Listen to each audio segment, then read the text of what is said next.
the practice of poetry, I suppose, is a practice of a certain kind of presence that locates us not only in the head, but in the body. And so these are erotic poems. And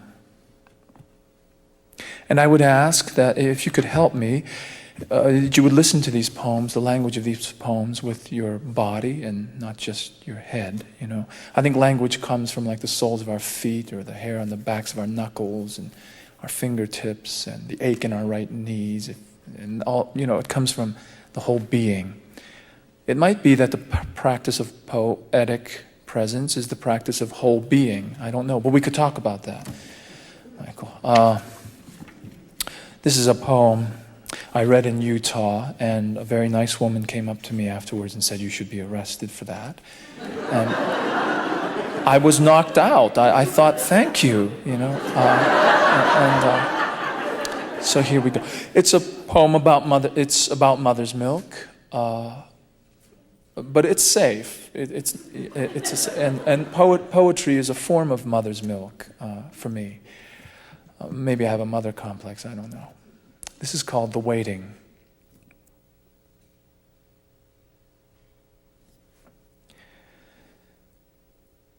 Now, between your eyes, the furrows shine, while your flushed oval face floats above the steaming bath water. Your shoulders roll, hips sway side to side, legs stretch, rub together. You call this luxury. You pant a little.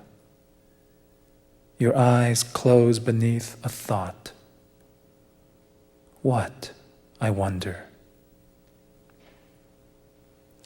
Tonight, I'm saddened by those 2 lines on your forehead, by the knowledge that each of their twins lies here, between my own eyes. Years ago, a man and woman quarrel, waken their son.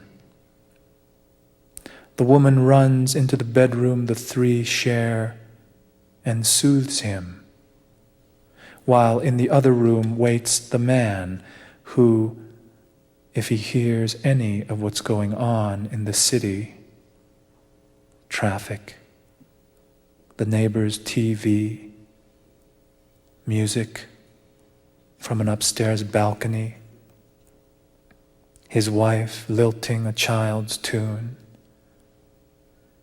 if he hears, doesn't give it away, this man who one day woke to find his life hard and who now waits standing, too eager to sit, the apartment too small to pace, standing, not to be caught, sitting in a life toward which he came by device and bad luck. Her song ends, but she won't come, so he goes in to find woman and child asleep on the bed. He lifts the smaller body and lays him in his little bed by the wall. He lies down by his wife. I don't remember if he lay there remembering. I hope he did. It would have helped. Welcome back to the second section of Readings and Conversations. This is a conversation. It's more interesting, I think, if it's a human exchange rather than an interview. And so many things happen. The first thing that happened when we got backstage was that I said to Lee Young Lee that his new poems are so mysterious and rich that the explanations, the talk that he gives before them almost makes it sound like a riddle, that you won't get the poem unless you know this little anecdote first.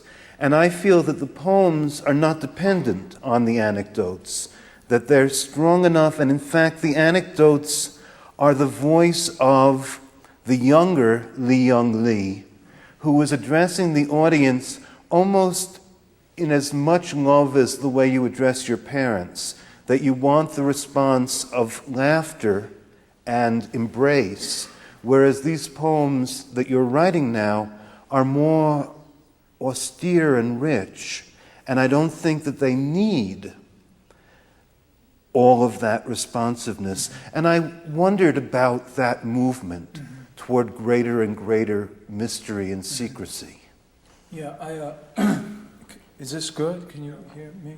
Like I'm going to try that once and not talk between the poems. But I have reservations, and there are these. I'm thinking now about what my father did with the condensed milk.